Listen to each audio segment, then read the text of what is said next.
Memorial. Were you impressed by that? I was. I think, like you said, the visual of the Lincoln Memorial and seeing it at that level, I think Fox did a great job. And I think it was a symbol of the president trying to lead our country through a very difficult time, something we've never had in our history. And I thought it was appropriate for him to be in that very important place at this time and place. Is it frustrating to you, though, when you see the mainstream media always wanting to couch everything through the iris of politics? You know, they don't look at it as leadership. They look at it as politics and advancing their agendas and their winners and losers. How do you separate the two and allow the president to lead and still keep your eye on what's happening with his campaign? You know, typically in times of crisis, our country comes together and we shed partisanship. We haven't seen that this time. The political gamesmanship continues, and I don't think the president's engaging in that. He wakes up every day thinking, how do we make sure we save more lives? How do we get our country going? I mean, there's huge issues that have fallen on him to deal with, and I can tell you he's not thinking about politics all day, every day. And I know the Democrats still are, and I get it. There's a campaign 6 months around the corner.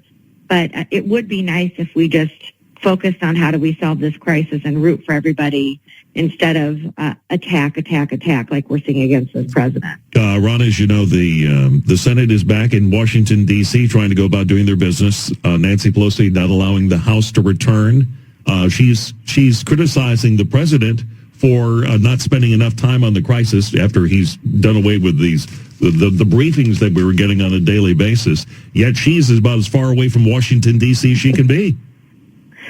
Yeah, I think Nancy Pelosi has shown herself to be really out of touch through this crisis, through some of the interviews she's given early on when she's saying, here, come to Chinatown and trying to boost tourism. And, of course, at that time, nobody knew how bad this crisis was going to be. But at every turn, she's been critical of the president. I've not heard her once say, how do we help, sir? How do we come together? Thank you for leading.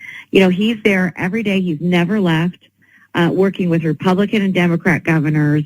And this is an all-hands-on-deck crisis. And Nancy Pelosi, since day one, has made it about her party and being against President Trump. Okay, here's one that's probably going to set people off, but doesn't it appear to you, as it does to me, that there's an awful lot of foreign influence in this particular election? Well, certainly when you look at what China just did to our country, without not being forthcoming, without allowing inspectors to come in, I think that's concerning. I think to see Democrats continue to push the narrative that China has less cases, it's just not true. And we really need to hold them accountable for not being forthcoming. And the WHO, as late as January, they were saying this was not transmitted human to human. So there's a lot of issues on that front. We're talking to RNC Chairwoman Ronna McDaniel here on News Radio 740 KTRH. Let's talk about the election for a moment. As you know, there's some accusations against the former vice president. He's remained fairly quiet up until recently on all of this. Of course, the campaign and campaigning for the presidency just seems so far back in everybody's mind because of coronavirus. But one of the things that is clear is that the Democrats want to have as many mail-in ballots as they can. There's a big initiative underway to try to do that in Texas and many other states as well. That seems to me that would be rife for voter fraud if that were allowed to happen. Yeah, the Democrats really want to federalize mail-in voting. They want to take it away from the states, and they don't want to just mail absentee ballot request forms. They want to mail just ballots. And many states have not audited their voter rolls to remove people who've moved away or passed away. In California, when they were forced to do that, they found that over 1 million people more were registered to vote in the state than there were adults in the state. So imagine if the Democrats' plan were enacted and ballots were sent to those 1 million additional voters. Of course there's room for fraud.